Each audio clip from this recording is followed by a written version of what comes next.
Ladies and gentlemen, good evening. I'm delighted to be here and able to introduce Dan Gilbert's lecture this evening. And I've been asked to start actually by introducing myself. So let me just very briefly say that I'm honoured to be a Royal Society Dorothy Hodgkin Fellow. And like Daniel, I'm also a psychologist, but my specialist areas are cognitive science and clinical psychology. Now, I'm going to start by just a little piece of housekeeping, which is quite important for tonight. Could you all please check your mobile phones? And could you check not only that the sound is down, but they're actually switched off? I've been told very strictly that we're filming this for web broadcast tonight, so the phones really need to be completely and utterly off. Thanks very much. That's great. Okay, so a few words about Daniel, who we're extremely grateful has come here this evening. Daniel is the Harvard Professor of Psychology at Harvard University. He's a social psychologist, and perhaps best known for his pioneering research in effective forecasting, which is a science studying why people consistently overestimate the emotional impact of future events. Daniel is renowned for and won numerous awards for his teaching and research: the Harvard College Professorship, the Phi Beta Kappa Teaching Prize, a Guggenheim Fellowship, and the American Psychological Association's Distinguished Scientific Award for Early Career Scientists' Contribution to Psychology. Daniel's also renowned for his contribution to the public communication of science. His essays have appeared in numerous books and magazines, including the New York Times, across to the LA Times, Forbes magazine, Time magazine, and so on. And his short stories have appeared from Amazing Stories to Isaac Asimov's science fiction magazine, as well as many other anthologies. Most recently, he was awarded the Diener Award for Outstanding Contribution to Social Psychology and was also elected to the American Academy of Arts and Sciences. Now, importantly to the title of the lecture today, Daniel is the author of the international bestseller Stumbling on Happiness. And importantly for the Royal Society, this was awarded the 2007 Royal Society Prize for Best Science Book. As one of the judges on the book prize committee that year, I have to say it was a very tough competition, but we're unanimous in deciding that this book very richly deserved this particular prize. But at the same time, I have to say, it did throw us as judges into a bit of a conundrum. The main tenet, as we'll learn, of Daniel's book is that we're not very good at predicting the future. So if as judges we decided that Daniel would be very happy to get this prize, then if our predictions were wrong, as Daniel predicts they should be, maybe he wouldn't be happy. What were we to do? And on the other hand, if he was happy, what would that say about the central tenet and hypothesis for his book?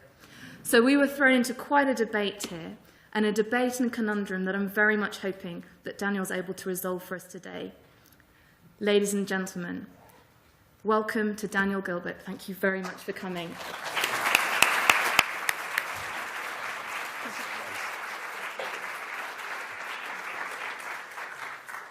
Thank you for that kind, actually overly generous introduction. It's a great pleasure to be here, to leave Cambridge, that is our Cambridge, just about any time and talk to a group of people who aren't going to ask me what's going to be on the exam.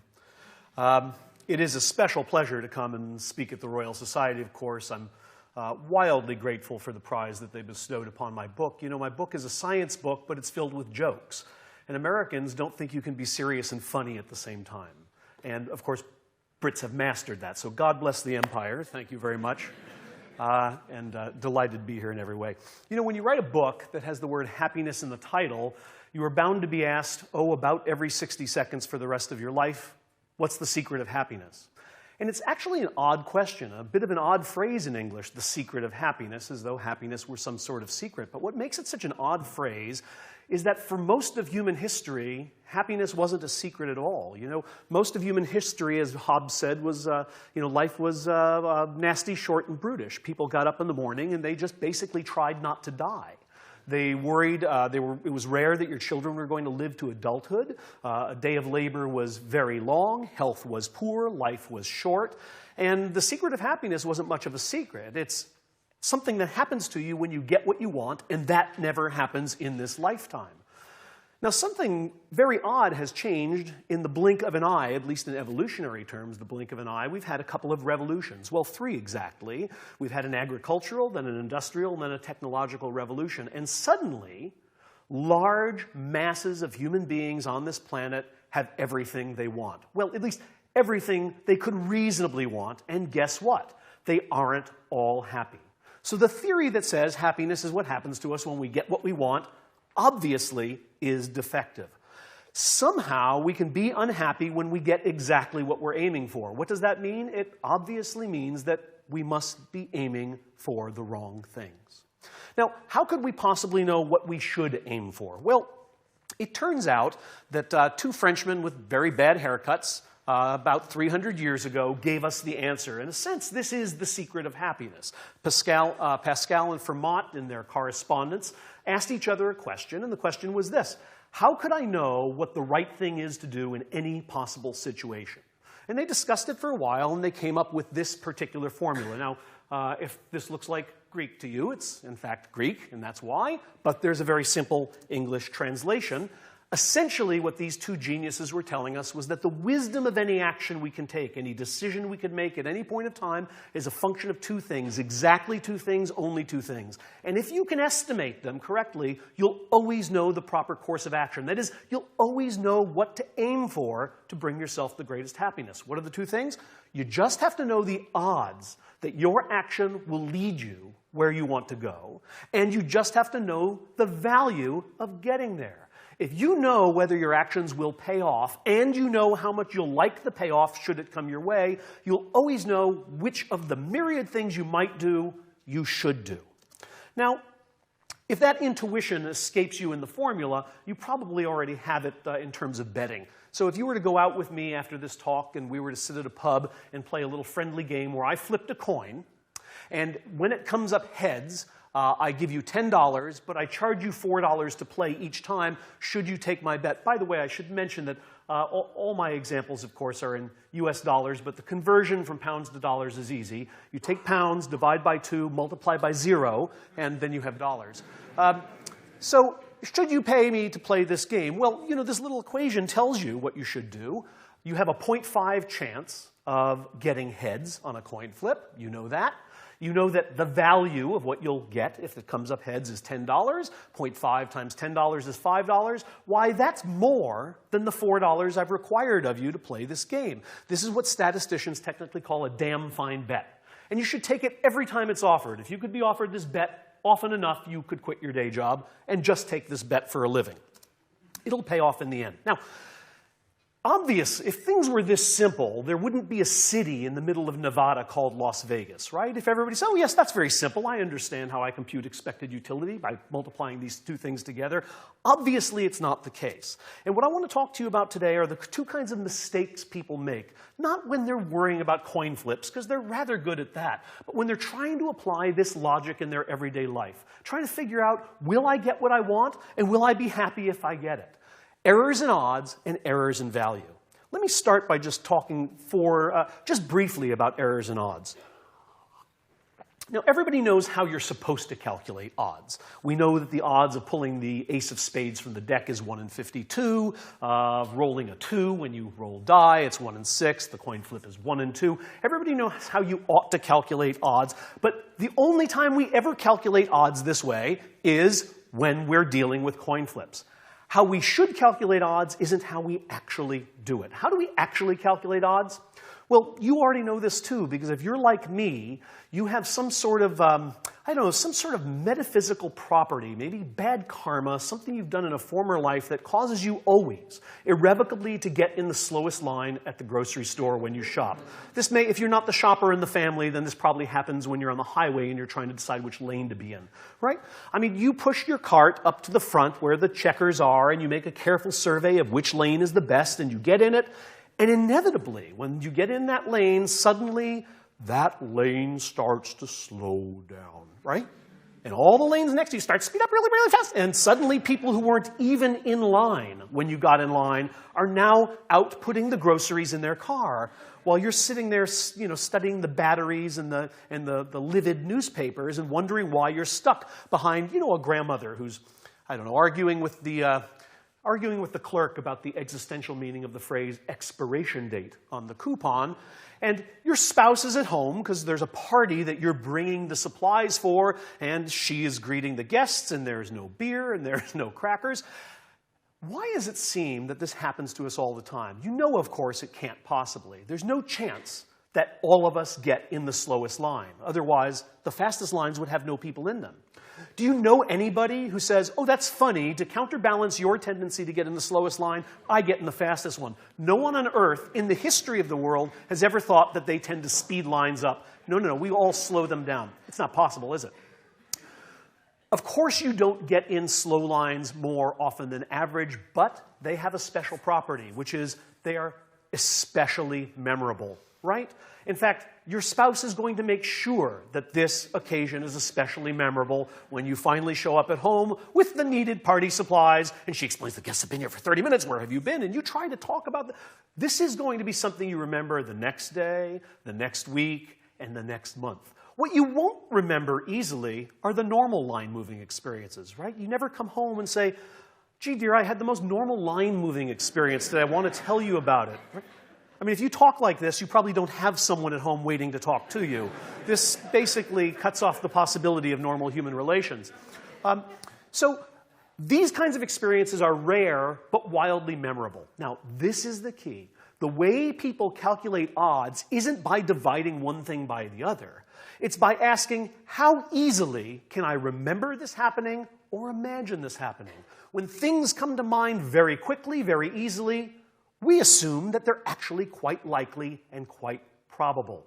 This can be a tremendous error, and there's no better illustration of this than the lottery. Now, I don't mean to insult you, because some people out here have bought lottery tickets. There may be even people on stage now who have bought lottery tickets, but our friends in the economics department refer to the lottery as a stupidity tax. Okay, they say we are being taxed directly proportional to how damn dumb we are, because your odds of winning a lottery are functionally zero, right?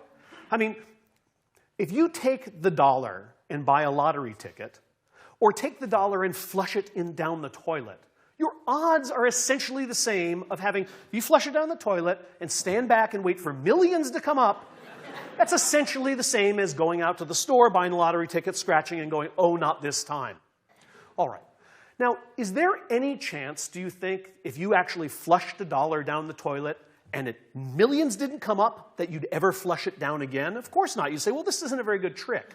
But in fact, people play the lottery over and over again. Why? Well, there's many answers to that question, but here's one of them. These are people that, at least if you watch American lotteries, you know very well. These are the people who won the lottery, and they're all over television, they're all over magazines, they're all over the radio, they're jumping up and down, they have the giant door-sized checks. Where you cash them, I don't know. They're talking about quitting their jobs and buying mom a new trailer. We know all these people, but here's the people you never see on television. These are the losers, right? If you're over 30, this means loser. If you were to imagine that the government decided that in all fairness, if you were going to see 30-second interviews with the winner of the lottery, you must also see 30-second interviews with each of the losers, you would watch television for 6.9 years. That's no bathroom breaks, that's no sleeping, that's 6.9 straight years of 30 seconds of people going, I lost, well, I lost, and then at the very end, 30 seconds of someone going, well, I won. Is it possible that after 6.9 years plus 30 seconds, you would say, I think I'm going to buy a lottery ticket? Of course not. Because it'd be very easy for you to imagine losing and very hard for you to imagine winning. I can prove this to you with a very simple thought experiment. Here's a very simple lottery. There are only 10 tickets in this lottery. And 9 of them have been sold to the characters you see on the screen. There's 1 remaining. Would you buy this lottery ticket? Most people say, I suppose under the right circumstances I would, because, you know, my odds of winning are just as good as anybody's, and that's true. Look what happens when you make this superficial change. One guy has 9 lottery tickets, and there's 1 left. Would you like to buy it? Now people say, no. What do you think I am, an idiot? Obviously, this guy's going to win the lottery. Right now, it's very easy to imagine losing because you know who's going to win. Fat Leroy here.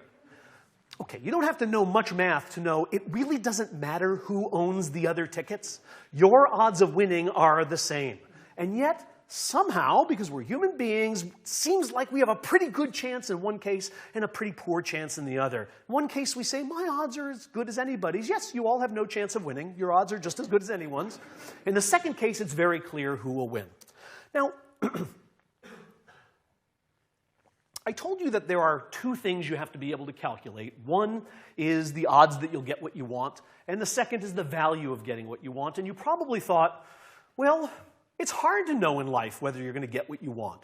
You know, if I propose, will she say yes? If I turn in this splendid report, will the boss promote me? We don't know whether our actions will pay off, but we're all very confident that we know it will be good if they do and bad if they don't. That is, most of us think that calculating odds is hard, but calculating value is easy. I am here to tell you that calculating odds is child's play compared to calculating value. Any decent actuary can give you some general idea of odds. Deciding whether things are going to be good or bad, whether you will value them, is much, much more difficult. And that's what I'm going to talk to you about, in fact, for the rest of the talk. Not errors in odds, but errors in value. Now, when I say the word value, most of you probably think of money. And indeed, value is a word we usually associate with money. And in fact, I'm going to talk to you quite a bit about money. But value is not really about money. Value is really about happiness. You know, money is really nothing more or less than a happiness storage device, right? You come to my house and you mow the lawn, and you've made me quite happy. And so according to social norms, I have to make you happy. But there's nothing I have that you want. So what I do is I give you a little promissory note for happiness, which essentially says, take this wherever you like and get happiness where you can find it. And you go to the ice cream store and you say, ah, that'll make me happy, and you hand it over, and now you've got the happiness that you earned by mowing my lawn. Really, money is a way for happiness to travel in your wallet until you're ready to experience it. That's why when economists say, they ask people questions like, how much will you pay for a Big Mac?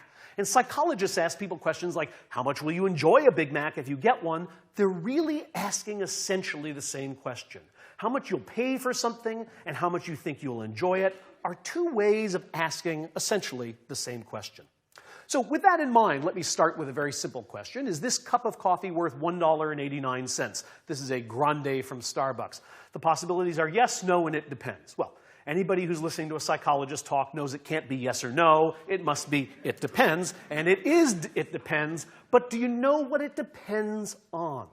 Well, again, our friends in economics tell us that the answer to this question is quite clear. What it depends on is what else you can buy with $1.89. Right? Whether this cup of coffee is worth $1.89 depends on what else you can do with $1.89. These are some things you can do with $1.89. I went on Google and I put in $1.89. Here's 6 things that came out. This is a beef chalupa, a set of votive wax soybean wax candles. What's that? Oh, that's a seashell name placard. Very nice for a wedding or a bar mitzvah. This is that's a can of dolmas, a 9-volt battery, and the flex plate bolt from a 1969 Mustang. I don't know about you. I don't know about your caffeine habit. What I do know is that every morning I walk to work and I pass Starbucks and I give the barista $1.89 for this cup of coffee, and I guarantee you it passes the test. I would rather have this cup of coffee in the morning than any of these other things. It will make me happier. So I guess what I'm doing is pretty sensible, isn't it? Well, are we sure? Because the fact is that Google also tells me there are 1,570,000 other things I could get for $1.89. And Google only knows about some of the things that are actually on the internet for $1.89, and the internet only knows about some of the things in the world that cost $1.89. The fact is, there are a billion other things I can do with $1.89. Now, are economists really suggesting that we should, before we enter Starbucks, no, better yet, when you get to the front of the line, pause, make everyone wait, and go through the billion items? Say, well, let's see, this is better than a Miles Davis record. This is better than one rose. This is better. Of course you can't do that. You would be standing in Starbucks for the rest of time. It can't possibly be that this is how we calculate value, even if our friends in economics say it's the way we should. How do we really calculate value? Well, instead of comparing with the possible, saying, what else can I possibly have for $1.89, human beings tend to take a shortcut. Instead, we compare with the past. I don't really know whether $1.89 is the right amount for me to be paying for that coffee, but I guarantee you that if I show up tomorrow at Starbucks and that cup of coffee is $2.89, I will walk out. I'll go brew my own in one of those silly travel mugs you see professors walking with, or I'll go to Dunkin' Donuts and swallow their swill, or something like that. Now, is it because $2.89 is just too much money for me to afford?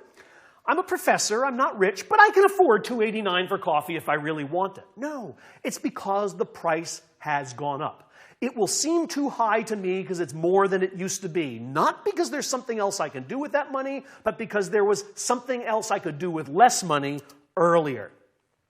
These are two of the most magic words in marketing: price cut. Now, if you can see this slide closely, you would see that there's a little label on the shelf here. This is, I think, from a big store called Best Buy in the United States. And it says DVD, and it gives you the essential information that the DVD you're thinking of purchasing, in this case, the quality film Just Married, is $14.44. But Best Buy suspects that you are a budding economist, and you probably want the whole price history of this item, so they're just letting you know, was $19.99, it says in small print. Just letting you know what it used to cost yesterday.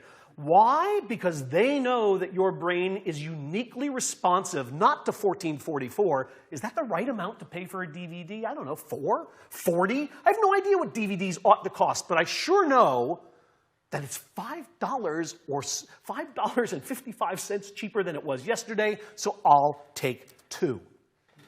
Why do we think like this? Why do we think this way? Well, because the human brain, we know at every level of perception and sensation, is a change detector. You probably think, for example, that your eyes detect the presence of objects in the world, but they don't. They detect the change in the location of objects. If you look at your neighbor's eye very, very closely, you will make a very good new friend, but you will also notice that the eye is jiggling a little bit in its socket. That's what psychologists call, that's what anybody calls, saccades, these little jiggles. Now, is your neighbor's eye loose? Should you just reach over and say, let me fix that for you? Absolutely not. It's very important that your eye jiggle. Do you know why? Because objects don't always move. This bottle is stationary. But since I can only see things that are in motion, what nature has done for me is it keeps my eye in motion, so that the image of the bottle on my eye is constantly moving. Everything you are seeing is really a change in location of an object, not the location of an object itself. That's why if I could somehow paralyze the nerve, not somehow, it's pretty easy actually, paralyze temporarily the muscles that make your eye jiggle, the world would fade away to white. You wouldn't see anything. I haven't interfered with your optic nerve, I've just kept your eyes still. Everything would fade until it moved, right? It'd be like, I don't know, like the Fantastic Four movie. As soon as I move, I would appear, and when I hold still, I would fade away. It's because your brain detects changes. This is true of vision. This is true of audition. That's why the hum of your refrigerator is really annoying until you suddenly can't even hear it anymore. This is true of olfaction. Right? You get on the tube, and inevitably you sit next to the smelly guy, the person who actually hasn't heard of hygiene, and you think, dude, take a bath. What's wrong with you? Don't you know how bad you smell? Answer, no. He doesn't know how bad he smells. And the reason he doesn't know is that he ripened to perfection about 2 weeks ago, and his smell isn't changing, and so he can't detect it. In fact, if you ever have the opportunity, you'll see if one smelly guy encounters another, you might think they don't care about hygiene. No, they both go, take a bath. Because they can smell the other guy, they just can't smell themselves. Okay, enough about the change detector. The point is that the human brain is particularly designed to detect changes. Now, It turns out that this gives rise to all sorts of interesting illusions when we try to foresee the value of things in our own lives. I'm going to give you a few examples. I want you to imagine that you are in the market for a $2,000 vacation package to Hawaii. You'd like to go, you're prepared to spend money roughly in that range, and one day you open up the newspaper and you see that a vacation package, the one you've been eyeing, is on sale for $1,600. Would you buy it? Well, most people who are asked this question say yes. Actually, that's a considerable savings. That's one of those price cuts. I like that. All right, fair enough. Watch what happens when I change this question in a very interesting way. There's a $2,000 Hawaiian vacation package that is on sale for $700. But by the time you get to the travel agency, they say, oh, I'm sorry, all those seats are gone. The price of the package is now $1,500. Would you buy it? Most people say no. Why do they say no? Because I'm not paying $1,500 for something I would have had for $700 if I'd just gotten here 30 minutes earlier. The price of this vacation package has just gone up. Okay, this is very curious. Here I'm going to show you, this is what economists call a one-item intelligence test. Would you rather pay $1,600 or $1,500 for a Hawaiian vacation package? Anyone who's asked this simple question, who has an intact cerebral cortex, says, I would rather pay the smaller amount, please. Okay, fair enough. But to change your mind, all I have to do is show you the price histories. Well, you know the $1,600 package is a price cut, but the $1,500, why, that's an increase. And suddenly people say, well, in that case, I'd rather pay more. Now, if you don't see why this is an error, let me show it to you in a domain in which it will be quite obvious to you. Here are two distinguished elderly gentlemen, the Vice President of the United States, Dick Cheney, and Sean Connery. Now, most women that I've talked to agree that Sean Connery is a great deal more handsome than Dick Cheney. I wouldn't be surprised if even the most rabid Republicans agreed with this. Whatever your politics, you may like him, you may not, he's not a very handsome man, right? And Sean Connery, why, he is. And if you ask people who's the most handsome, who's the most attractive, they immediately pick Sean Connery. Now, could I change your mind by simply showing you that Dick Cheney was once even less attractive than he is today, whereas Sean Connery, as handsome as he is, was once so hot it made your heart stop? No, you would say, well, it doesn't matter what they used to look like, Sean Connery's still better looking. That's right. I couldn't change your mind about who's more attractive, but I'm able to change your mind about which vacation package is more attractive. So you can see the error of this logic. Now, here's one of the problems with being so attuned to changes. Sometimes it's hard to know whether the value of things have changed. This is a picture of, I noticed there's one in London. I've never noticed it before. Maybe it's been here a long time, Whole Foods. But Whole Foods has this wonderful aisle filled with things that make you think you're still in the 60s, granola in bins. And you put your bag under and you get your granola. So I go every week, I buy my granola. One week I go to Whole Foods and I go over to aisle 7 where the granola is, and it isn't. There's no granola there. It's some other set of things. It's, tomato sauces. And so I start walking down the aisles, and 3 aisles over, there's the granola. I say, well, here's the granola. I start to fill my bag, and one of the nice gentlemen in the green smocks comes over and says, are you finding everything okay? And the proper answer is yes, but I'm a smartass. So I say, well, actually, I am now, but you moved the granola. And he looks at me very perplexed. And he goes, oh, no, we didn't. I say, actually, I've been shopping here for an awfully long time. You moved the granola. No, he says, this is all new granola. The old granola we threw away. So now think about this. From his point of view, there has been no change in the location of granola because that was old, this is new, it's not the same granola. From my point of view as a shopper, the granola has changed aisles. Who's right? Well, we both are in some sense, but that's a problem. Because if your brain cares about whether things have changed, and whether they have changed is just a subjective matter of how you look at it, you can be in big trouble. Here's an example. I want you to imagine you are on your way to the West End to see a play you really, really have wanted to see for a long time. Seats are $100, and you have in your pocket 2 $100 bills. Let's not ask why theaters in the West End are charging in dollars. Just bear with me. Now, on the way to the theater, when you get there, you find you've lost one of your $100 bills. You reach into your wallet, it's not there. All you have is one $100 bill. Would you spend it on the play?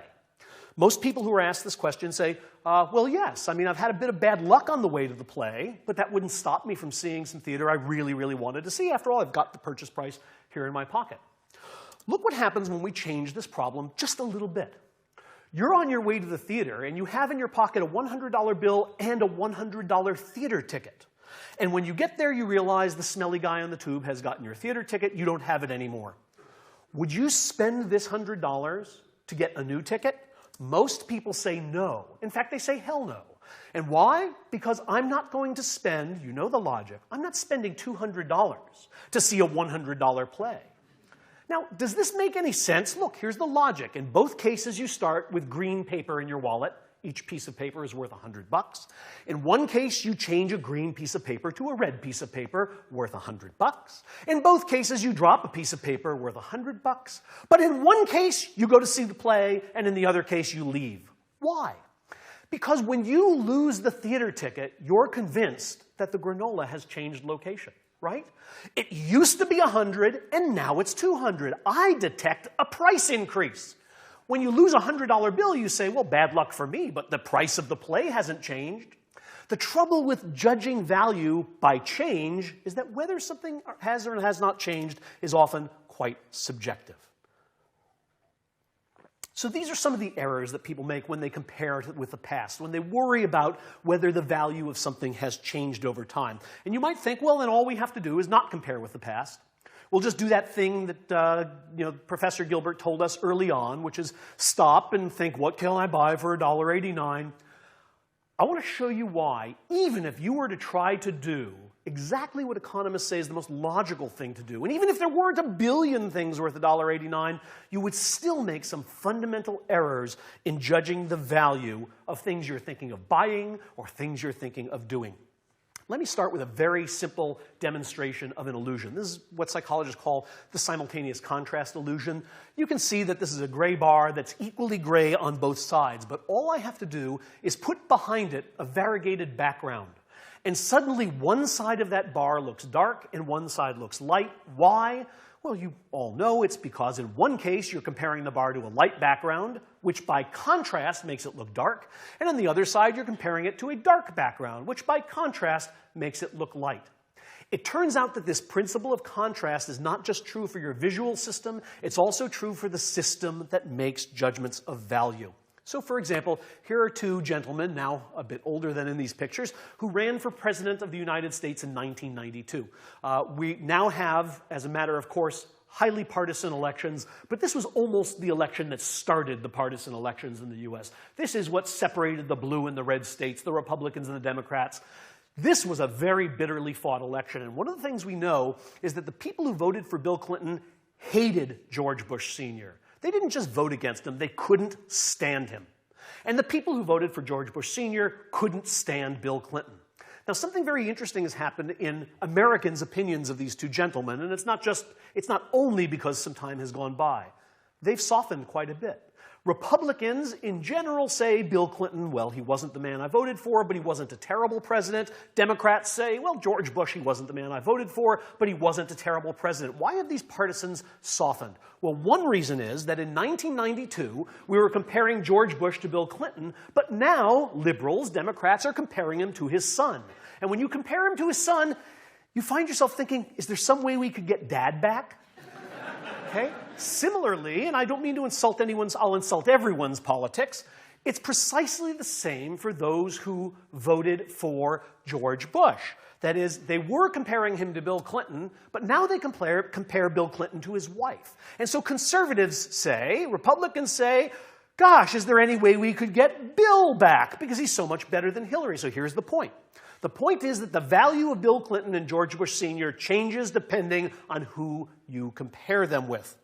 This is true in almost every decision we make. Here's a range of wines going from $8 to $51. If you were coming to my house for dinner, you would, I hope, bring a bottle of wine. And you would stop at your local wine store and you would ponder the shelf and say, gosh, they range from $8 to $51. And research suggests you'd probably buy the one that's $27. Why? Well, because you don't want to buy the one that's $51. You don't want to buy the one that's $8 because you don't want to look cheap. You won't buy the one that's $51 because you are cheap. And so you buy something in the middle. Now, That's why your local retailer is smart enough not to stop at 51. Your local retailer keeps on hand a bottle of wine that is actually too expensive for anyone in your neighborhood to buy. At $147, that bottle of wine sits and sits and sits. It's what marketers call an aspirational item. It's what you wish you could have, but nobody's going to buy it. It's quite dusty for a reason. Because that bottle of wine causes most wine buyers to spend an extra $5 and buy the $33 bottle. Because in contrast, right, the contrast effect says it now looks cheaper. So marketers have been using this trick for a long time. Retailers have to spare you the undue burden of a very heavy wallet. This is also a trick that's been mastered in the real estate trade. Now, there are many scrupulous real estate brokers, but there are some who are unscrupulous. And one of the tricks that the unscrupulous real estate brokers use is this. You get transferred to a new city, and you get in the car with the real estate broker, and you say, this is how much I have to spend on a house, which is functionally equivalent to playing poker and saying, hey guys, here's my hand, how is it? Okay? So you tell the real estate broker, we have $200,000 to spend, and the real estate broker says, great, we have a number of homes in your price range, let me show you a few. And she begins by taking you to this crack house, this place where there are no windows, and there are people sleeping in the alley, and it all smells of urine, and your spouse looks at you and goes, oh my God, we can't live in a place like this. The real estate broker counts to 10 and then says, oh, I see you're not in the market for a fixer-upper.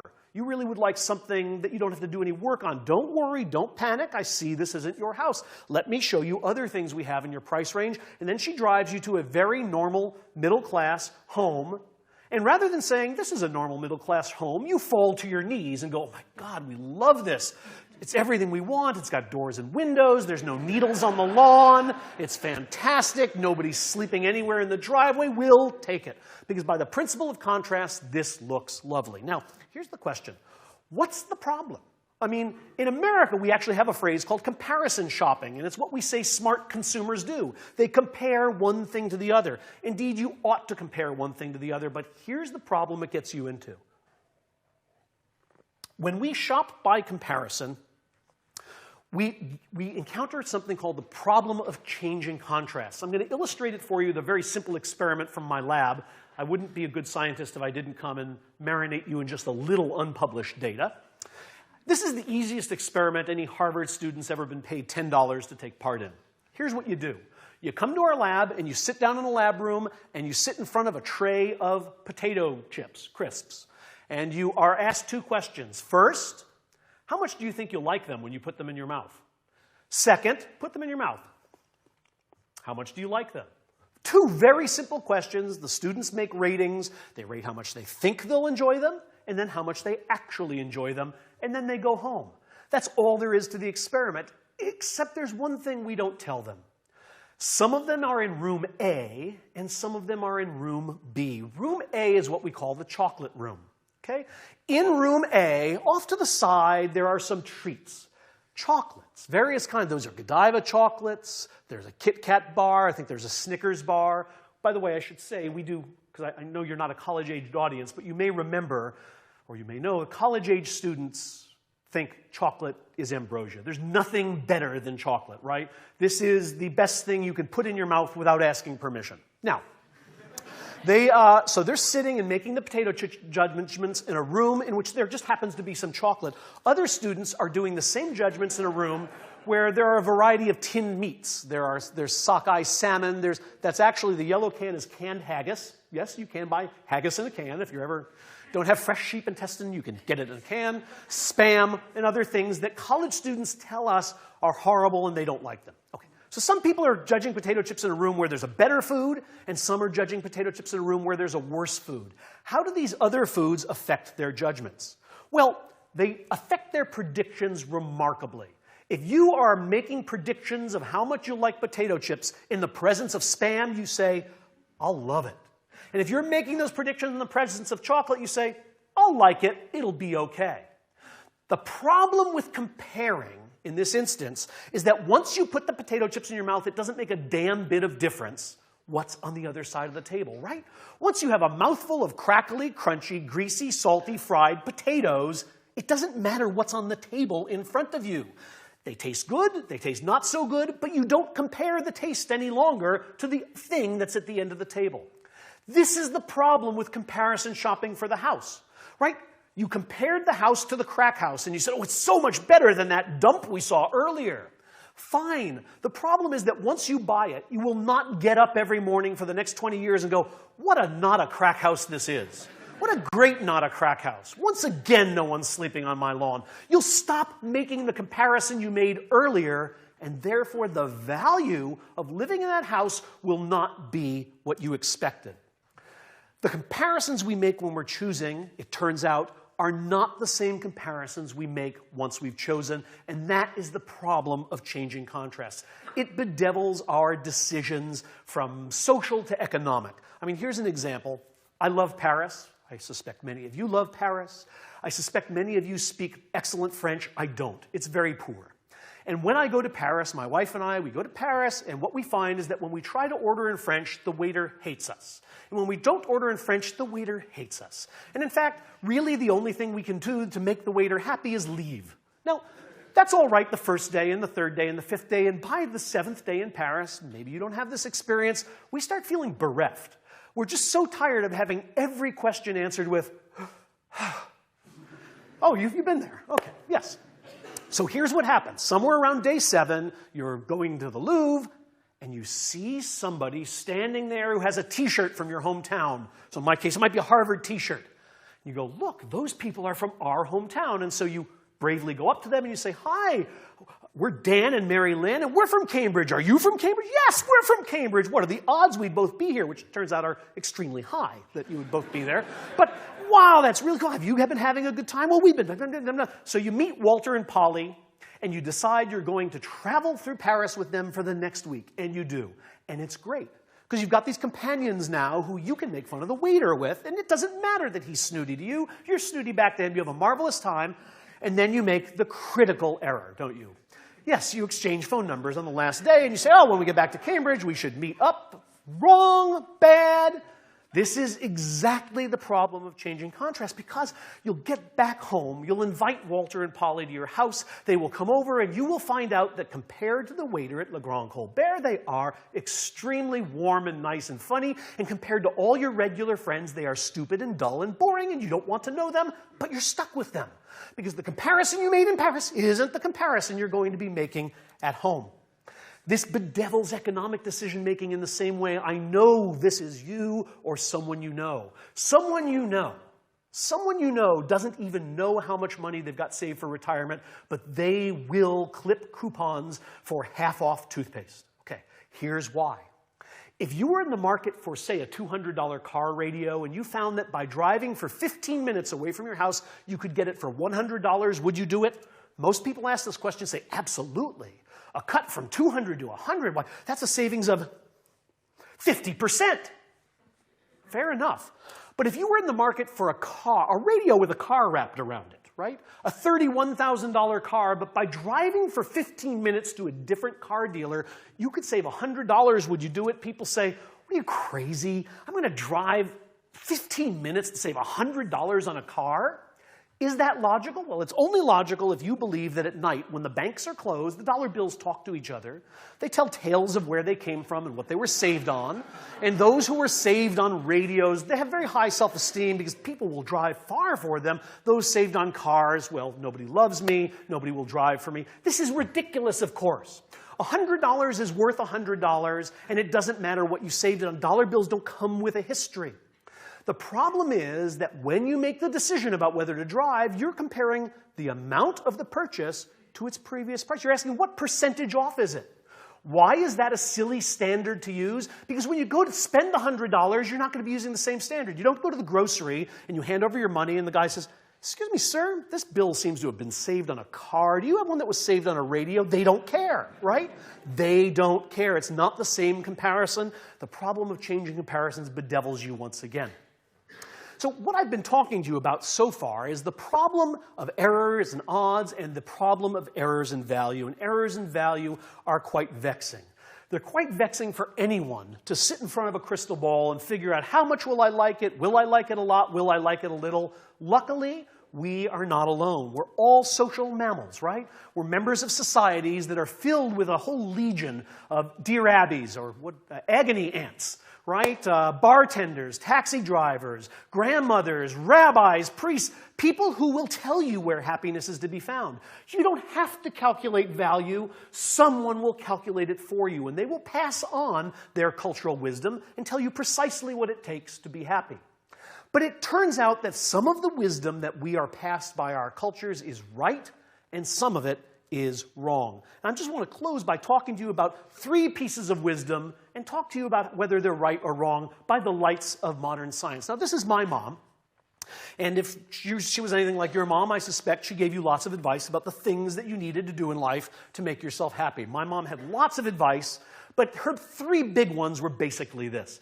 Find a nice girl, get married, get a good job, have some grandchildren, and get to it fast, will you? That was basically the sum total of what my mother said it took to be happy in life, and the rest was commentary. Now, was Mom right about any of this stuff, all of this stuff? What is science, both psychology and behavioral economics, what do they have to tell us about these 3 things and whether they are where we should aim when we're trying to find happiness? Well, what about marriage? How many people here think marriage actually is a cause of happiness? I see a gentleman back there whose wife is raising his hand. Most of you are in deep trouble with the person you brought, but you're wrong. The vast majority of you, assuming you're not disinterested, you voted negatively, and you're wrong. Of all the many things social scientists can measure, they can find virtually none on which unmarried people, and by that I don't just mean single people, I even mean people who are cohabiting, are happier than married people. In fact, married people are happier than unmarried people, it would have been more simple to say, on virtually every dimension that you can measure, right? They are, and why shouldn't they be? They live longer. It doesn't just seem longer, they actually live longer. They are healthier. They have more sex. They enjoy it more. This is what they report. Now, one possible reason for this is that marriage isn't making you happy. It's that happy people tend to get married. Who wants to marry somebody who's constantly frowning? It turns out that that is true too. Happy people do better on the marriage market. But some of this effect, some of this difference between married and unmarried people seems to be because marriage is causing happiness, particularly, I should say, for men who, at least in the United States, tend to have to be dragged kicking and screaming to the altar, and most of the benefits of marriage go to men. Women get happier, but men get wildly happier. They don't know it, but they do. Here are some data. These are longitudinal data. So if you just follow the same people over time, you don't have to worry about maybe the happy people got married and the unhappy people didn't. Here's happiness the years before and after marriage. Now, what you see is that people get very, very happy as they're anticipating getting married, and then there's a honeymoon period in which they're quite delighted, and they wear matching mouse ears and go, we're married, it's my husband, it's my wife. And then it all starts to go downhill. But look, it never goes back to where it started. Married people do adapt to some degree to marriage, but they don't adapt fully. Marriage, it seems, continues to provide them with happiness benefits. So score 1 for my mom. She was right about finding a nice girl and settling. Well, at least maybe not the settling down part, but at least the finding the nice girl part. Now, money. So my mom told me to get a good job, and she wanted me to get many things out of my job, but one of them was she wanted me to have financial security because she believed that people who are financially secure are happier than those who aren't. What do we know about the relationship between happiness and money? Well, we know 2 things. First of all, we know that the relationship is approximately like this. In other words, anybody who says that money buys you happiness has never met a billionaire, and anybody who says money doesn't buy you happiness has never met somebody who lives in a cardboard box under a bridge. Money can buy you a lot of happiness, especially when you've got none of it. The first dollar you earn changes your happiness dramatically, and then each dollar after changes it just a little bit less. And in very short order, you get to the inflection point of this curve where more money isn't making you miserable, that's for sure. And it is indeed making you happier, but immeasurably so. Where is that inflection point? There's wide disagreement among economists. Some think it's as low as, say, $50,000 per year. Some think it's as high as $150,000 per year. But think about those figures. Nobody thinks it's $1 million.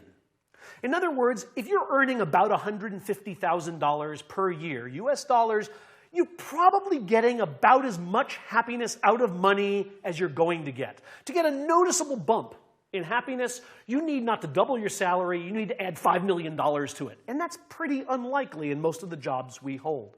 So one of the things we know about happiness is that it has what economists call diminishing marginal utility. Now, we don't know why. It might be that money is inherently, it's like pancakes, right? The 37th one just isn't good. The first one's great. So it may be that there's nothing you can do to change this curve. The other possibility is, as one economist told me, if money doesn't make you happy, you're not spending it right. It's quite possible that people who are making lots of money up here are just doing the wrong things with it. So for example, there's some recent data suggesting that one way to get happiness out of money is to give it away. Yes, give it away. People at certain incomes, people seem to get more happiness by saying, here's my $20, than by spending it on anything for themselves. So the point simply is, we don't know exactly why this happens, but happen it does. The second thing we know about money is also quite interesting. Here is real income in the United States from '73 to 2003, and what you see is it's gone up. Americans are much, much richer today than they were 30 or 40 years ago. What's happened to their happiness? Absolutely nothing. That line is statistically flat. This is called the Easterlin paradox, after the first economist to write about it. The paradox is, if money buys happiness, and everybody's gotten richer, then why isn't everybody more happy? And the answer, it seems, is it's not about how much you earn, it's about how much more you earn than other people, right? A man's salary doesn't predict his happiness, but his salary divided by his brother-in-law's salary, why, that's a pretty damn good predictor of his happiness. One of the things that suggests is that the happiness we get from money may not be all about the things we buy with it. It may be a way of keeping score. The problem with the American economy that we're seeing here in the red graph is that all the boats are rising at the same time. It doesn't matter if you triple everyone's salary, nobody's happier, because they're still only a certain amount happier than their neighbor. So the two things we know about money and happiness, I don't know if my mom knew for sure, was that one, it stops giving you happiness in pretty short order, and two, it seems to be about how much more you earn than others rather than about how much you earn. Well, what about the last thing? This is the easy one, of course, right? I don't know if in Britain you say bundles of joy, but that means baby in America. How's your little bundle of joy? We know, as my mother knew, of course, that children are nothing but joy. Here's my mother's theory. I'm just going to show you some data that my mother, rest in peace, would have given me if I'd asked her. Here's what she would have said. Here's what happens when you have a child to happiness, okay? You start out, life is okay, and then as you approach the birth of your first child, you're very excited, and then you have that baby, and my God, your life is changed in such blessed, wonderful ways. You are forever happier. Now, here are the real data plotted against my mom's theory. She was right, but then wrong. What you see here is not a freak effect. This is an effect I'm going to show you that is reported over and over and over in data set after data set. What you're seeing is children do make you happy as long as they're in the future, and then once they actually arrive, people's happiness seems to take a major hit. Look, here's some data I'm going to share with you, collected by a Nobel laureate just a couple of years ago, published in Science. This is a really lovely study in which 800 women are followed as they go through their day, and their happiness is measured as they're doing different activities. And this enables an economist and a psychologist, this enables the scientist to say, how happy are women when they're doing X, when they're doing Y, and when they're doing Z? Now, here's what the data show. You won't be surprised that way up towards the top are eating and being with your friends. Those are two things that women report being very happy when they're doing these activities. Down towards the bottom, well, housework, grocery shopping, various mundane tasks. Here's the question. What about spending time with your children? Any kind of spending time with your children. Well, as you'd expect, it's, oh my, worse than grocery shopping and slightly better than vacuuming the house. Now, these are real data. These are data about how people are really feeling when they're going about certain activities. How in the world are we to explain them? Now, if you're like, I'm a dad, that's my son, these data seem insane to me. Because if you ask me just to introspect, what are my intuitions about life? Money's nice. I like money. Marriage, it's very good. But wow, the greatest source of joy to me, well, the second greatest source of joy to me is my son. The first greatest source of joy is my grandchildren, which he has now produced for me, but he's a very close second. I suspect that if you have children, you feel this way too. And when you hear these data, they're a little amusing, but they're a little unsettling. How can it actually be the case? Look, science asks us to believe lots of things that don't seem intuitively right. Can anybody here see germs? No, you can't see germs. You can't see black holes. I don't see the gravity, right? I don't see the primate ancestors from which I'm descended. The Earth looks flat to me, but science tells me that if you take a picture from far away, it's really round. And I believe science on this point because the data, although they conflict with my intuitions, seem quite compelling. The other thing that science does is it explains to me not only that the Earth is round, but it explains why it looks flat when it isn't. I'd like to suggest to you 3 reasons why every one of us believes that our children are a huge positive benefit to our happiness, and why every study I know of shows a small, either a 0 or a small negative correlation between having children and happiness. 3 reasons why I think, let us pause a moment for the lovely graphic. Right, 3 reasons why I think we think one thing, but the data suggest another. Those 3 reasons are Armani socks, heroin, and baseball. Now, start with Armani socks. I don't own any Armani socks, but I do know they cost an unbelievable amount of money. And the other thing I know is that anybody who does own them won't stop talking about them. Why? Basic principle of economics, we pay more for things when we like them. Basic principle of psychology, we like things more when we pay for them, right? If you give someone a pair of Armani socks, they go, they're very nice, not worth the money. But if they buy the Armani socks, they can't shut up, right? Oh, you've never felt socks. I know it's a lot of money, $300 spent on something.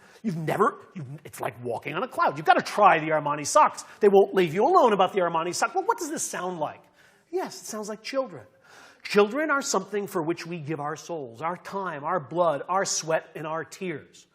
When we stand back and ask, what kinds of fools would we be to pay so much for these children if they didn't bring us happiness, we conclude, they're amazing. You've got to try having children. It's almost like Armani socks.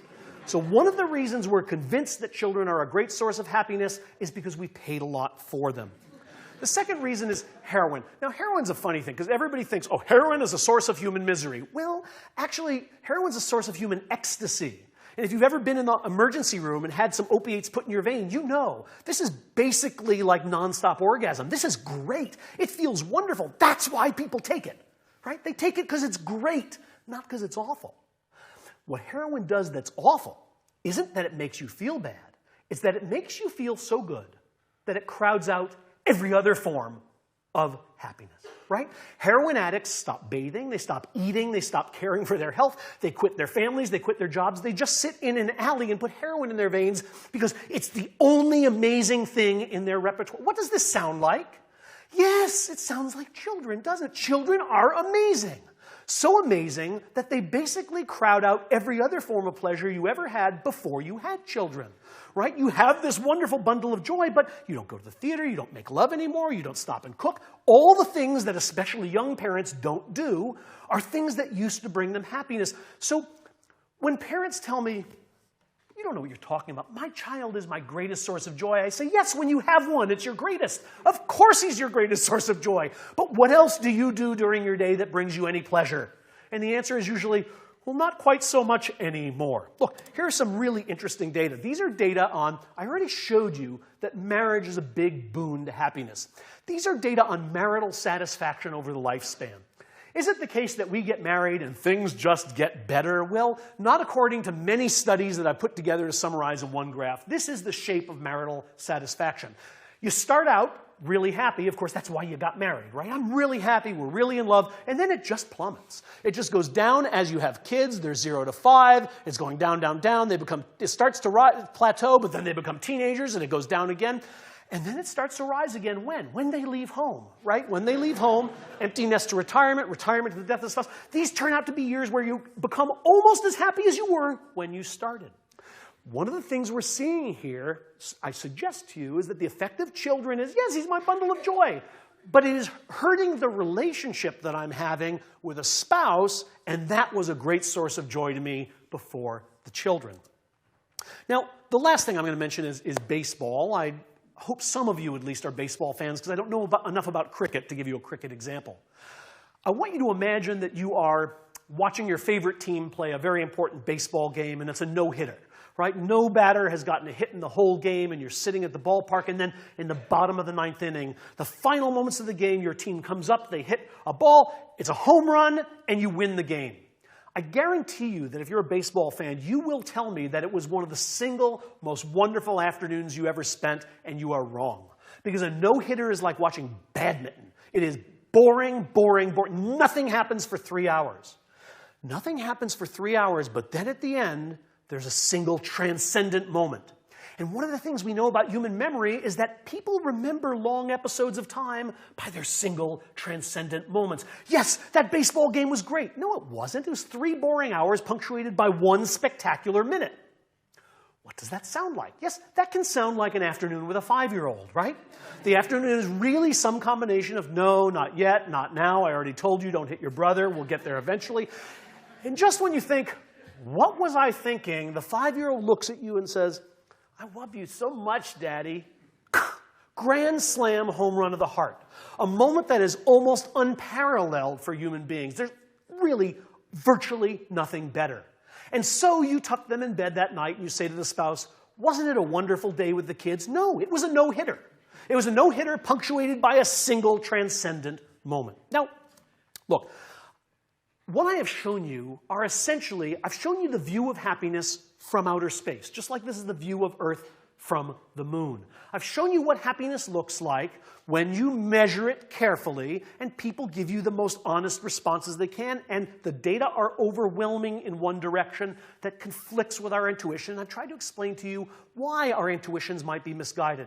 But I can't put my mom up on this screen without giving her some words, and she would have said I was out of my mind and that I had missed 3 important points, and she might be right. Because although the data are clear, the interpretation of them is up for grabs. I've told you what I think the data mean. You might have a different one, and I know my mom would. Here's 3 things she would say, besides you're a horrible boy. She would say, having children is hard, but not having them is even harder. What I showed you are data from people who want children and get them, which is virtually all people, right? There are some who don't, but statistically, that's what, 95% of all people. They want kids and they get them. Now, you may find that when they get them, their happiness goes down a bit. But maybe their happiness would have gone down much, much more if they hadn't gotten those children. Well, couldn't we look at childless couples? No, because many childless couples don't want children. It's not the same to decide not to have them and not to have them when you want them. It could well be, Mom, that people who are experiencing the burdens of parenthood would experience even greater burdens if they didn't have kids. My mom would also say that if parenting isn't a joy, then you're doing it wrong. One way to hear what I've been telling you is that children are miserable, right? They make you unhappy. But the other way to hear it is we are somehow missing the joy that children could give us. There is potential happiness there, and we're somehow parenting in ways that we're not getting it. What all these graphs show is not the mistake of having kids, but the mistake in the way we are raising them. Third, my mom would have pointed out that life isn't necessarily about average daily happiness. I've shown you, and I think convincingly, that children may lower the average happiness you have throughout the day, but maybe the purpose of human life isn't to maximize the average, it's to have transcendent moments. And maybe it's worth having a very difficult day with a 5-year-old to just for a moment experience that experience when she looks at you and says, I love you, Daddy. Who knows? That's a philosophical question, but the data don't rule out the possibility that people are doing exactly what they ought to have the best possible lives. My mom would have ended by saying, she really wasn't British, but she would have said this just for your benefit. If everyone's so bloody stupid, then how did we get to the moon? I mean, look, it's been an hour, and I've just been marinating you in the bloopers, biases, foibles, errors, mistakes of the human mind, one after the other. If we make so many of these mistakes, how can we do amazing things like go to the moon? Well, we didn't get to the moon by intuition, right? Nobody said, looks like it's up there. Fire the rocket. No, don't, kind of a little to the left, right? Our brains the human brain is the single most complicated object in the known universe. We barely understand anything about it. One of the things we do know is that it was evolved for a world that's very, very different from this one. It's a world in which people lived in very small groups. They rarely met anybody who wasn't related to them. They lived short lives in which eating and mating were not just the top priorities, but virtually the only priorities. This marvelous meatloaf between your ears is optimized for doing that. It's better than any other animals at getting you to eat and mate and eat and mate some more. The problem is that the intuitions that are optimized for the simple world, well, we're no longer living in that simple world, are we? Because the brain is so marvelous, it's restructured the environment in which it exists. And ironically, it's created an environment that is not particularly well suited to navigate. We make pretty good decisions about eating and mating. It's really hard when it comes to long-term investments in lotteries. These are very difficult choices because we come from a species that rarely had choices. There wasn't much to decide. Right? In a world in which you basically did what your parents did, you lived where your parents lived, you mated with whom your parents told you to mate, and you lived the lives that had been lived before you. We've just seen an explosion of personal liberty in the last few centuries that we're uniquely unsuited in some sense to deal with. I guess in a way we're sailing on a very new sea in a very ancient vessel. But you know, the brain, as many of you know, is kind of like an architectural dig. The new stuff's on the top, the old stuff's in the middle. And deep down, there is old stuff that makes the kinds of mistakes I've shown you, but on top there is new stuff, and that new stuff enables us to transcend our intuitions, to transcend our hunches, to not only rely on the way things look and the way things feel, but to think deeply and rationally in a way that I think no other creature probably can. We have actually known for 350 years what the secret of happiness is. We've known for 350 years where to aim, because these gentlemen gave us a very nice, simple equation that tells us precisely how to think about this new world. The question isn't whether we can find the secret of happiness. The question is whether we can learn to use it. Thank you very much. Thank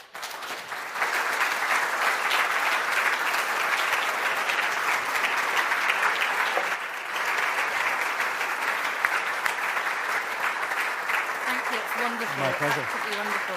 Do you feel like taking just a couple of questions? Sure. Yeah? Absolutely. We don't have too much time, but just a couple. Okay. I'd be happy to.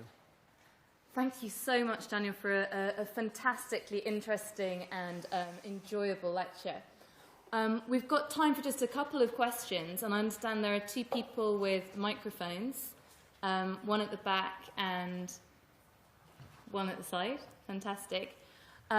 If you could keep your questions quite brief, that would be really helpful, because then we'll be able to get through at least a couple. So making please... them easy would be very good, too. Oh, that will make him happier. So, yeah, if you could raise your hands, and great. Gentleman at the back. Hello. You've shown us lots of graphs with happiness going up and down on it. How do you actually measure happiness? And is there any meaningful way you could measure happiness in, say, this country and happiness in China? Yeah, two excellent questions. So let me say how you can measure happiness. There are lots of ways one might measure happiness. We now know, for example, there are asymmetries in brain blood flow, that one side of your brain tends to be more active when you're happy than when you're unhappy. We know there are signature facial expressions of happiness. But the truth is that you can measure happiness by asking people the question, how happy are you on this little scale? And the reason we know that is that their answer to that question correlates very highly with every other way we measure happiness. Now, it would make my government very happy if we threw away the really cheap way of measuring happiness and only used the expensive way. It seems it's biological, it's somehow more right. That can't be true, because the way that we actually validate that the brain scan is measuring, I'm sorry, I'm supposed to stay in one place, that the brain scan is measuring happiness is because it correlates with people's reports of how happy they are. Right? If I got a cerebral asymmetry and people said, I'm sad, we'd go, well, that's the signature for sadness. Now, wait a second. If you're using people's reports of their subjective experience to validate the brain scan, how can the brain scan be a better measure than the subjective experience? Look, people can't tell you lots of things. They can't tell you whether they have enough insulin right now. They can't tell you in terms of happiness. They can't say how happy they were. You can see they can't predict how happy they'll be. They may not know how happy they've been over the last few weeks. But one thing people seem to be able to reliably report on is, how happy are you right now? So now these measures are very noisy. That is, they're like yardsticks made of Jell-O. They tend to get, go up. But all you have to do to overcome that is just measure lots and lots of people to see through the noise. So it would have been a very good thing for me to mention early on that virtually all the experiments I showed you, happiness is measured by asking people what it's like to be them at this particular moment in time. Whether you can meaningfully make international comparisons is a really interesting question. I think the answer is yes. And there's quite an industry of psychologists right now doing exactly that, trying to decide which countries are happier than others, etc. The additional problem you have when you do that, of course, are problems of translation. It's hard to know whether I'm asking exactly the same question in Swedish when I'm asking the question as I am in English. But that notwithstanding, people believe they can overcome those, and again, it's just statistical noise, and they march bravely forward. I think one of the reasons, and I'll finish now, I think one of the reasons why we trust these measures is because if we don't, then we have to once again turn the problem of happiness over to poets who did a very nice job with it for many thousands of years, but basically if you can't measure something, you can't do science, right? It's over. So we say we think we can measure it, let's stumble forward as if we can. And I think the data I've shown you make pretty good sense. If these measures of happiness were ridiculous, you wouldn't see all the effects that I'm showing you here, which line up so nicely with our good sense about what happiness is. Gentleman in the front.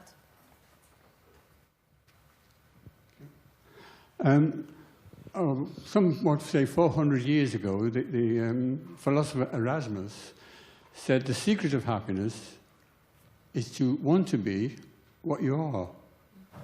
What do you think of that? Is this as simple as that? It's a great bit of wisdom that's repeated in almost every culture. There's poets, philosophers, grandmothers have told us for a long time, one of the tricks to being happy is not to keep looking for things that will make you happy, but to decide that the things you have make you happy already.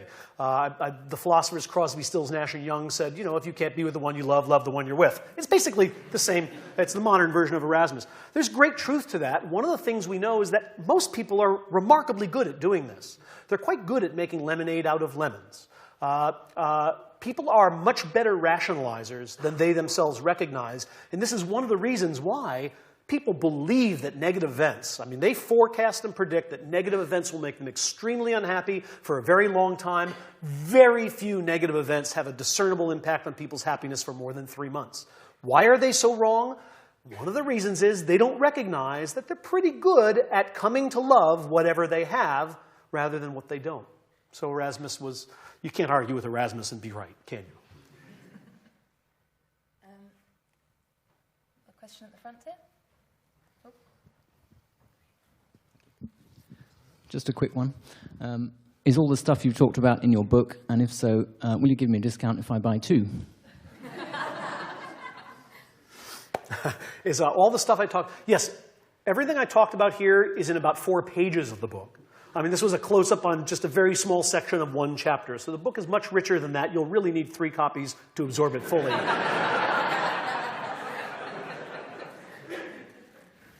There's a question at the side here.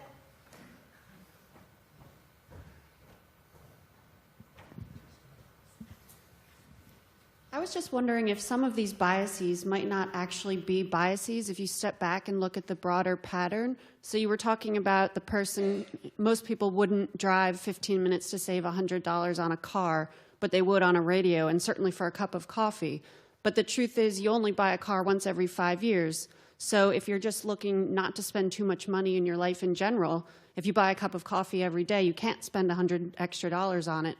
But on a car, it's not that important. So if in the broader pattern of not spending too much money, that's why you don't bother with a car, but you do with a cup of coffee or a radio.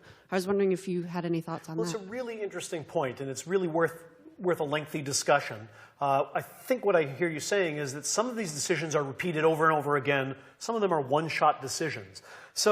But here's the interesting thing. I didn't say that it was irrational to drive. I didn't say it was irrational not to.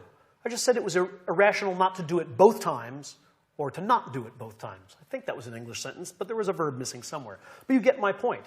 It's not that you ought to drive or ought not to drive. It's that the money that you're saving is the same money. Now, I think what you're suggesting is, yes, but what if we do the rational thing in the decisions that we repeat, and the irrational thing only once in a while? Buying a house and buying cars, yes, they're decisions you don't make often, but they have enormous consequences. I mean, as we're seeing right now in the U.S. real estate market, most Americans who have a house, they've tied up almost all their money in it, and they're losing great deals of money. So yes, the decision isn't frequent, but it's hugely important. Nonetheless, I agree with you in some sense that making mistakes over a cup of coffee, these are incidental mistakes. But I think the mistakes we make about coffee are not very different than the mistakes we make about every other thing in life. So I use it just to illustrate a general point. But point well taken.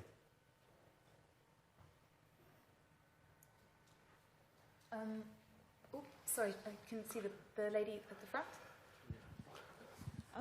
I think Aristotle wrote that the greatest happiness was the pursuit of virtue.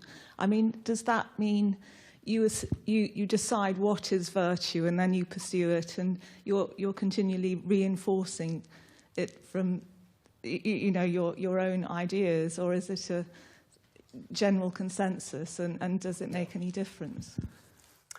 Sentences that start with happiness is scare me, because what philosophers often mean when they say happiness is virtue, which, virtually every philosopher from Aristotle forward has said some version of happiness is virtue, what they really mean is happiness ought to be virtue. What they really mean is, wouldn't it be good if virtue brought us happiness? It brought us all great happiness, so much that we were all virtuous all the time. But clearly that's not the case. There's plenty of vice, so it can't be the case that vice doesn't bring happiness. I think we have to distinguish between what happiness is and what brings it about.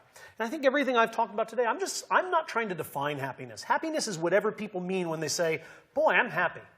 I'm trying to identify its antecedents. What are the things that people do that make them utter that sentence?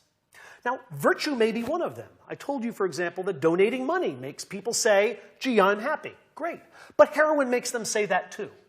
So there's a whole wide range of things that bring human happiness, and I think it does us no good to say, heroin doesn't bring real happiness. Well, it sure brings something, because a whole lot of people are using it. And chocolate, my God, there's a legal drug. A lot of people, you can't say chocolate brings happiness. Of course chocolate brings happiness. That's why everybody's after it.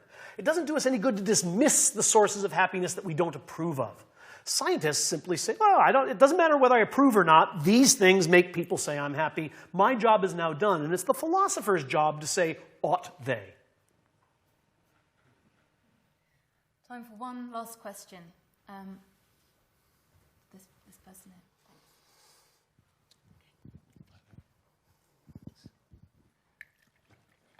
You sure you're not confusing indulgence or sort of just pleasing the body in some way with something else? I mean, happiness to me seems to be related to some sort of idea of contentment or some sort of reflection about my life, about having good relations with friends or family, whereas the idea of injecting cocaine, or you don't inject cocaine, heroin, or No, you can. I've shown my naivety there, or just eating chocolate or something, Yeah. seems to be a sort of more bodily experience. Yeah. Do you not make any distinction between those things? They're hugely important distinctions. I just wouldn't say that one is happiness and one isn't, because we get very close to being moralistic, to starting to pronounce the kinds of happiness of which we approve. Now that's happiness. That other sort that we don't like, well, that's not real happiness. You can't do science that way. Here's how I think of happiness. I don't think of happiness as a state. I think of it as a property of any state you're in. Example, real estate and jewelry are not the same thing. And anybody who seemed to be talking about them in the same breath, you'd say, well, you're mixing things up. One is a bunch of stones, one is a parcel of land. True, but they can both be weighed on a dimension that we call value. Similarly, the human experience of putting chocolate in your mouth or seeing your granddaughter walk for the first time, they're experiences that are very, very different. Nonetheless, they both sit somewhere on a scale from really happy to not very happy, both of them towards the very happy side. In fact, they could occupy, let's say chocolate and helping a lost tourist could occupy exactly the same point on the happiness scale without being exactly the same experience, just as a diamond and a house could be worth equal amounts but not be the same thing. So I think one of the ways to cut through the clutter of, is that happiness or contentment? Is that pleasure or is it merely indulgent? to cut through the clutter of different words we have is to simply think of happiness as a property of our experiences, and we want our experiences to have more of it rather than less. That doesn't make the experiences identical just because they share amounts of happiness. I hope that's clear. The look on your face suggests to me it's not quite clear, but luckily my time here is up. And on that note, thank you very much to Daniel Gilbert for making us happy many times, raising many laughs and chuckles this evening, and for a wonderful lecture. Thank you very much. Thank you.